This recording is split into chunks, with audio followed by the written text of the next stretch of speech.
Hello. For the first 6 months after my son was born, I was pretty much a home mum, trying to learn on the job how to be a housewife and a good mother to a tiny new baby. The whole enterprise wasn't as traumatic as I anticipated that it might be, partly because I had the support of a pretty hands-on husband, but most particularly because I was lucky enough to have given birth to a child who, in general, was amiable, tolerant, cheerful, and although he'd taken a long time to decide to come into the world, having got there, absolutely fascinated from the word go by everything that was going on around him, and particularly the people that populated this strange new place. I wonder if any of you have ever flown in a Dakota. I mention this because the other thing that helped in those early months of new motherhood was that my own mother was a very brave woman. She'd never flown in an aeroplane ever, but she decided that she would come on her own, by air, to Thurso, partly to support me, but partly, of course, to see her first grandchild. Now, the Atomic Energy Authority had at that time a fleet of Dakotas. They were used sometimes to move freight from one station to another, sometimes for personnel who had to be taken for a meeting or a special event or work, and sometimes, if there was room on the plane, one could have a seat to go to the south of Scotland or into England in order to make social visits. And my mother, she was lucky enough to get such a seat to come from the south of England, where she lived, up to visit her new grandson and family in Thurso. If you've never been on a Dakota, it's quite an interesting experience. I have now twice. It's a small aeroplane with seats for about 12 passengers, sometimes only 8, depending on whether there is freight as well. The back wheels of the plane are quite small. The front wheels of the plane are very big. So when the plane is on the ground, the fuselage is at quite an alarming angle to the horizontal.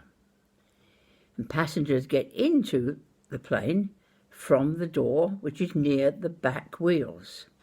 So having got in, it's a bit like climbing up to the north face of the Eiger to get up to the seats at the front. My little boy, on one occasion, had his very first experience of being in an aeroplane on a Dakota. The plane is sturdy and reliable, but not given to many refinements. Its stabilisers aren't great, or perhaps even non-existent. And if you're in a Dakota in turbulent weather, it has a tendency to roll and to bounce. And on the very first occasion when this little boy, who would only have been months old, was in the plane, it was vaguely lunchtime, and the passengers had been provided with a somewhat perfunctory packed lunch, and my son had a little pot of baby food, baby apples, which I had brought with me. He loved baby apples. The plane hit turbulence. It was bouncing around all over the place. All of the passengers were being a bit green and very nervous and not remotely interested in the possibility of eating any food, while my small son was bouncing up and down on my lap, chortling with glee every time the plane bounced, and munching his baby apples with great gusto. I'm sure he thought that the advent of turbulence on that journey was put on specially for his entertainment. Now, the Doonray fast breeder reactor had lived up to its name, and although I was the one, as it were, who led the charge when it came to small babies, the group that I was friendly with, 7 of us, 7 pairs, had produced several babies amongst them fairly quickly. My house, the little rented house, was quite near to the shops, and we girls took it upon ourselves to agree to have Friday morning as our main shopping morning, and that in the middle of our shopping spree we would always stop and go to the Royal Hotel, which had a big lounge with coffee tables and chairs, and we would gather for coffee and a bun and a natter. And we had small children. If the babies were awake or fractious, we would bring them into the lounge with us, and everyone seems pretty tolerant. If the weather was nice or the babies were asleep, we would leave them in their prams in a line outside the front door. It says much for the times that no one thought that that was the least bit odd or irresponsible. On one occasion, as it happened, I was one of the last 2 to leave the lounge, having had coffee, and I walked out of the lounge, nattering to my friend, who was one of the group that did not have a child. And we walked along the road for a bit, and when our ways parted, she waved cheerio to me, and I carried on a little bit further to my house. As I was about to put the key in the door, I suddenly thought, "You don't seem to be carrying very much. Where's all the shopping?" I remember where the shopping was. It was in the pram. And indeed, so was my baby. And where was the pram? Still outside the door of the Royal Hotel.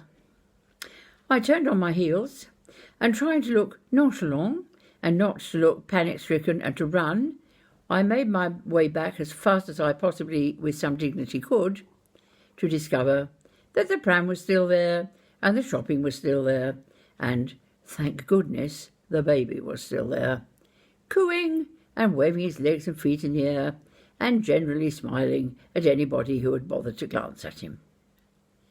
I gathered up the pram, and trying to stop my heart from beating so hard that I thought it was going to come out of my chest, I walked quietly home. It was a long while before I admitted that incident to anyone. The other thing that was of interest was that there were lots of social events that went on in Thurso, often at HMS Vulcan. Now that sounds as though it ought to be a ship. In fact, it was not. It was a dry land building, but it was a Royal Naval establishment, and it apparently is traditional to call Royal Naval establishments after the name of a ship, and the chap in charge is usually referred to as the captain or the commander. And this social event was put on to entertain the community, which included local people, the atomic scientists, and men from the American Air Force Base that was also in Thurso. And the theme of the event was the Wild West, and we were all to go in fancy dress. And it so happened that this event occurred the very weekend that my mother had come to stay. And so, couldn't leave at home, didn't want to leave at home, she had to have a Wild West fancy dress. And not surprisingly, she hadn't brought one with her. Now, Thurso wasn't the sort of shopping centre which would have a department store, and I had a very serious think as to what I could do to create a wearable fancy dress for my mum. As it happened, I still had a dark green straight tunic which I had made as a maternity dress. And what I thought was, if I could buy some colourful braid and some fringing, I could put them on the said tunic, and with a suitable headdress and feather, I could make my mother a reasonably good costume as an Indian squaw. So where would I get the braid and the fringing? The answer was Miss Miller Calder's shop. Miss Miller Calder's shop was technically a furniture shop. It consisted of a very small foyer in which there was nothing but a fairly rough-hewn bench and a till, and then big double doors that opened into a huge warehouse, and in the warehouse there was every sort of furniture you could possibly imagine, from cheap tat to valuable antique, from Formica to Chippendale. The day I chose to go and buy the said fringing, it was pouring with rain.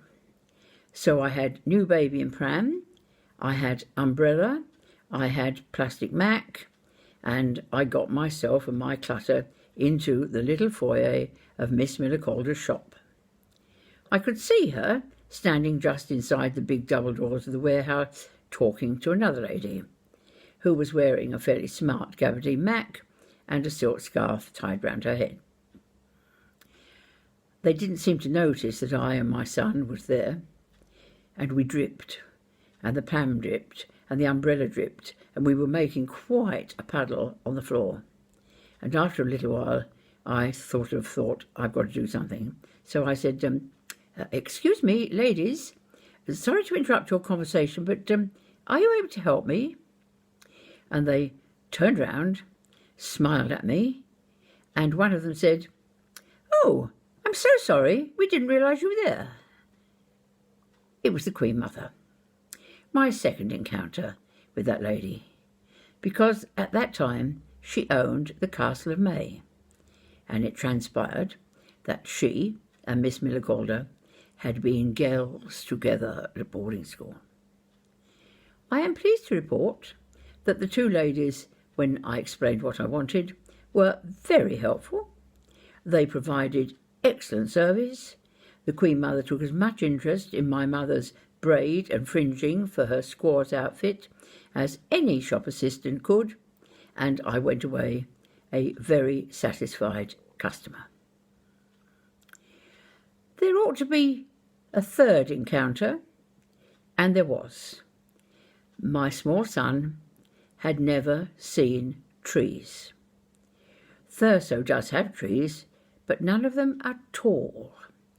And when we went south for his christening, he loved being in the garden under these mystical things that waved and moved and looked pretty. And when we went back to Thurso, someone said to me, "The only other place up here that you will find tall, luscious, deciduous trees is in the garden of the Castle of May." So it was the Queen Mother that provided my son with another one of his very early experiences, which, like everything else, he seemed to enjoy hugely. I'll talk to you again soon. Bye-bye.